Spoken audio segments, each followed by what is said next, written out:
InsyaAllah kita ambil sedikit masa, boleh kepada ni mana ni, kita ambil sedikit masa boleh untuk kita dengar dua soalan insyaAllah daripada hadirin. Apa-apa kemusykilahan berkenaan dengan Ibn Arabi, kita, siapa ada nak tanya soalan pada ni ahli panel kita, boleh angkat tangan dan ada Rustia akan serahkan mic insyaAllah. Ada sana. Mana? Bismillahirrahmanirrahim. Assalamualaikum. Soalan saya kepada Kuat sikit.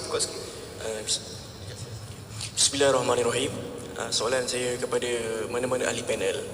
Kalau kita melihat kepada surah ketiga, surah Ali Imran ayat 199 yang Allah Ta'ala berbicara tentang ahlul kitab yang tidak menjual ayat-ayat Allah. Itu yang pertama. Dan yang kedua, apabila kita membahaskan tentang tasawuf ataupun sufism dalam global punya research, mereka memanggil ianya sebagai mysticism, yang mana mysticism ini available dalam Christianity dan juga Jewish punya teologi. Boleh tak mana-mana ahli panel menerangkan tentang mystical union? Adakah perkara itu wujud ataupun adakah sekadar teori pada peringkat akademik semata-mata? Assalamualaikum.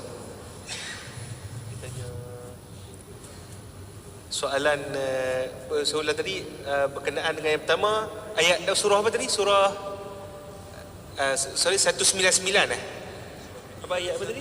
Dia macam bergema dia. Sekali lagi. Yang kedua mysticism Yes. Union mysticism. Mystical union. Yes. Ada tak komen tentang mystical union? Ada siapa boleh terhadap konsep yang telah being developed by Ibn Arabi Al-Tajalli. Kalau yang konsep limpahan tadi tu kita kenal sebagai konsep emancipation. Betul ke ahli panel? Apa sekali lagi? Tak dengar apa? Konsep emancipation. Limpahan. Yes. Jadi Ibn Arabi, untuk pengetahuan jemaah kaum muslimin sekalian, memang sangat terkenal di barat. Ibn Arabi dan bukunya Jewel of Basil dibaca oleh semua peringkat. Jadi kita perlukan input tambahan daripada mana-mana ahli panel supaya kita dapat pencerahan yang lebih bermakna. Kiranya maksud tuan apa tadi, mysticism union tu kesatuan daripada Yes, mystical union. Semua agama ke? Dalam kerangka Ibrahimiyah. Keadaan mistik tadi. Mystical union. Terima kasih. Mungkin ada siapa-siapa, kita tumpu pada satu soalan tadi yang berkenaan dengan mysticism union. Maksudnya adakah benda-benda yang dialami oleh Ibn Arabi ni, mungkin saya tafsirkan, dia ada pada agama-agama yang lain. Itu secara mudah faham lah. Ya. Baik. Sini minta izin. Bismillahirrahmanirrahim. Alhamdulillah wa bihi nasta'in. Allahumma salli wa sallim ala sayyidina Muhammad. Berdasarkan soalan yang disebutkan tadi, mysticism union Mysticism union, apa-apa mistik ke apa-apa, tak kira lah apa yang orang putih kata tu. Sebenarnya tasawuf adalah tasawuf. Tasawuf adalah tasawuf, dan tasawuf itu adalah mengamalkan ajaran Islam dengan hati yang bersih. Yang kita duk pergi ambil mysticism apa? Sebab tasawuf tu memang ambil daripada Quran Sunnah, nak mistik apa lagi? Pengalaman rohani, doktor, bukan mereka pun ada, orang Hindu pun ada. Jadi pengalaman rohani dalam Islam adalah berasaskan syarak. Sebab tu Ibn Arabi menyebut, dia kata dalam kerohanian ni ada dua, ar-rohani saja, ar-rohani rabbani. Jadi ar-rohani saja, agama lain, agama-agama lain, Tok Sami dan sebagainya, mereka pun ada kerohanian mereka, ada puasa mereka, ada qariqah adah yang berlaku pada mereka, dipanggil istidraj. Tapi itu adalah satu amalan yang tidak bersumberkan sunnah dan syariat, dia hanya sekat ar-rohani saja. Situ je. Jadi ar-rohani rabbani ialah amalan rohani yang berdasarkan kepada syarak dan sampai kepada penghambaan diri kepada Allah. Itu bezanya di antara perjalanan sufi Ibn Arabi dengan yang pada agama yang lain. Jadi Ibn Arabi menyebut dalam kitab Futuhat Makkiyah, saya tak ingat, aku tak silap saya ada sebut dalam kerohanian ni ada dua untuk membezakan antara kerohanian yang bukan syar'i dan syar'i.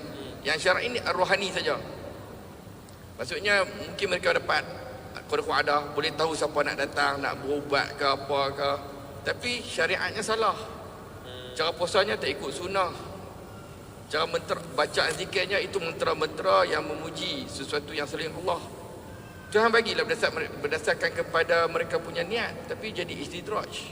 Tapi dalam Islam, rohani, rabbani, maksudnya kita ni setinggi-tinggi puasa ikut syarah, semayang, baca Quran, kita akan sampai ke tahap kita ni hamba saja. Jadi hamba. Jadi kerohanian kita adalah kerohanian yang ada noktahnya ialah kehambaan diri kepada Allah. Mereka tidak ada. Sebab itu kalau nak melihat kepada yang syariat atau tidak syar'i, tengok kerohanian itu. Kalau dia puasa ikut sunnah Nabi, ikut apa yang Nabi cerita daripada A sampai Z, apa yang fuqaha kata, itulah perjalanan yang menyampaikan kita pada Allah. Perjalanan orang tasawuf dengan fuqaha, memang orang tasawuf berpegang dengan fiqh. Siapa kata orang tasawuf tak pegang fiqh? Tengok dalam kitab Al-Lumah, ulama tasawuf berpegang dengan fiqh, bersetuju dengan mereka. Tetapi jika berlaku perselisihan faham di antara fuqaha dalam satu masalah, orang sufi akan mengambil jalan ahwat. Mereka pegang pada jalan ahwat dan azimah. Itu saja. Fiqh itu adalah jalan sufi. Lagi kuat berpegang dengan syariat lah daripada fuqaha sendiri pun. Ya betul. Ambil ahwat. Ambil ahwat. Sebab tu saya kata tadi, jangan kita berpegang dengan terjemahan sufi itu mistik. Mistik itu benda yang tak ketahuan, tak tahu apa. Sedangkan tasawuf itu jelasnya ambil daripada Quran dan sudah jelas. Dia bukan mistik, dia jelas. Itu kita nak bagi faham tu. Kalau apa-apa yang bercanggah dengan Quran Sunnah, itu bukan tasawuf, itu ajaran sesat. Jadi ajaran sesat dan tasawuf perlu dibezakan. Jangan kait sama sekali tasawuf dengan ajaran sesat. Ajaran sesat adalah ajaran sesat, sebab dia bukan bertentangan dengan Quran dan Sunnah. Tasawuf adalah tasawuf sebab dia berpegang dengan Quran dan Sunnah. Ini jelas. Jadi isu tasawuf dengan ajaran sesat ni macam gula dengan garam.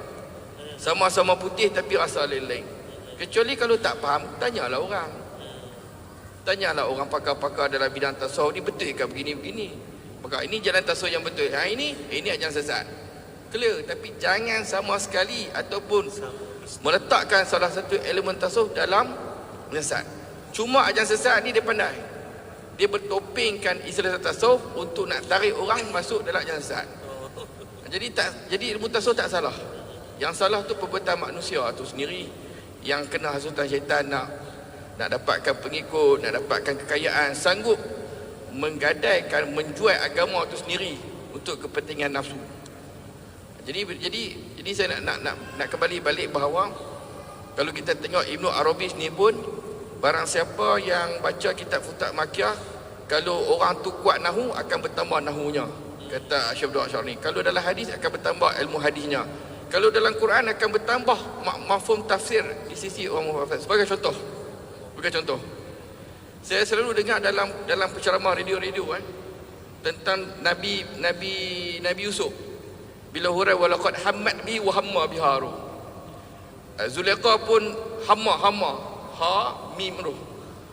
Ada intention. Jadi Zulaikha memang intention dia nak dekatkan diri dengan Nabi Yusuf. Tapi setengah penceramah kata Nabi Yusuf pun nak juga nak rapat dengan Zulaikha. Ini bertentangan dengan ismah kenabian. Apa yang Ibn Arabi kata, ini adalah kaedah, dipanggil sebagai kaedah ishtirak fil lafzi wa ma'nahu mukhtalif. Kalau hamma ini dinisbahkan kepada Zulaikha, itu maksud mendekati. Kalau nisbah hamma bagi Nabi Yusuf, itu bermaksud menjauhi, bukan mendekati. Jangan kita duk cerita dekat Nabi Yusuf pun nak dekat. Buat apa? Bertentangan dengan ismah. Itu kedalaman Ibn Arabi dalam memahami maksud nisbah lafaz yang sama tapi nisbah yang berbeza itu maksud yang berbeza. Baik. Yang keduanya kana ni Ibn Arabi juga mengirad sebagai kana wujudi. Kalau kita i'rab kana Allahu azizan hakimah, kana tu fi'il zaman dan sebagainya, itu Tuhan mana dalam zaman. Dia dah hafal wujudi. Lepas tu adalah hadis Nabi, kuntu sam'u idza basara. Kuntu sam'u idza sami'a. Kuntu aku mendengar kuntu samu ila sami'ahu. Lebih kurang macam tu hadis tu. Jadi kana sini kana harfun syuhudi, bukan ittihadi. Jadi banyak mutiara-mutiara yang ada di dalam Futuhat Makkiyah itu yang dapat kita belajar, yang dapat kita manfaat. Hatta Ibnu Hajar Al-Haytami bila ditanya, mungkin konteks yang berbeza sikit, ditanya boleh tak kami nak baca kitab Futuhat, kitab Ibnu Arabi dengan kitab Ibnu Farid ni? Apa kata Ibnu Hajar dalam kitab Fatwa? Dia kata jaiz bal mustahab. Harus, bahkan sangat digalakkan. Sebab apa? Banyak benda-benda dalam kitab dia tak dibincangkan, melainkan kitab dibincang kitab ni mutiara-mutiara yang banyak yang berfaedah. Sebab Imam Ibn Arabi ini kena matbu'an dan tabi'an. Dia dah diikuti, bukan dia mengikut. Maksudnya dia imam yang diikuti. Ilmu-ilmu dia tu banyak Tuhan bagi untuk kita jadikan panduan. Dan bagi saya, untuk membezakan tasawuf Ibn Arabi dengan Ghazali, sepatutnya Ibnu Arabi ini dia melengkapkan tasawuf Islami yang ada di dunia Islam. Sebenarnya tidak ada ta'arud antara Ibnu Arabi dengan Ghazali, Lumak dan sebagainya, tapi dia melengkapi. Ilmu dalam Islam ni dia melengkapi, dia bukan ta'arud. Jadi berdasarkan kepada wahdatul wujud sebagai contoh. Wahdatul wujud ni dia ada dua jenis. Wahdatul wujud mulhidah, wahdatul wujud muwahidah. Jadi kita kena beza. Sebab itu jika ditanya, Imam Ghazali pun pakai la yara fil wujud illa wahid. Kita nak kata macam mana? Ibnu Arabi guna la yara fil wujud, la yara illa wujud al-wahid. Tapi istilah wahdatul wujud ni kita kena faham dalam bentuk konteks yang muwahhid, iaitu membezakan antara ketuhanan dan makhluk dan berpegang dengan syariah yang kukuh. Manakala yang mulhid, dia tolak semua tu, ada ittihad, hulul dan membuang syariah. Very clear. Cuma kita jangan tergopoh-gapoh dalam memahami dan menyalahkan perkataan wahdatul wujud tu, melainkan kena melihat ciri-ciri yang mana betul yang mana salah sebelum kita membuat keputusan. Sebab jika kita membuat satu keputusan, saya pernah buat satu pembentangan, jika buat pembentangan kita mengatakan sebagai kufur ada implikasi yang besar di dunia akhirat. Kalau setakat ni fatwa, sebagai contoh fatwa, dia kata siapa yang berpegang dengan pahaman ini cara umum ya, sebelum ni, maka isterinya tertalak, tidak boleh makan sembelihannya. Ini saya tambah lagi, kalau mati kena dikuburkan di kubur orang bukan Islam, di akhirat kekal neraka. Saya kata dua benda ni tak berbuh.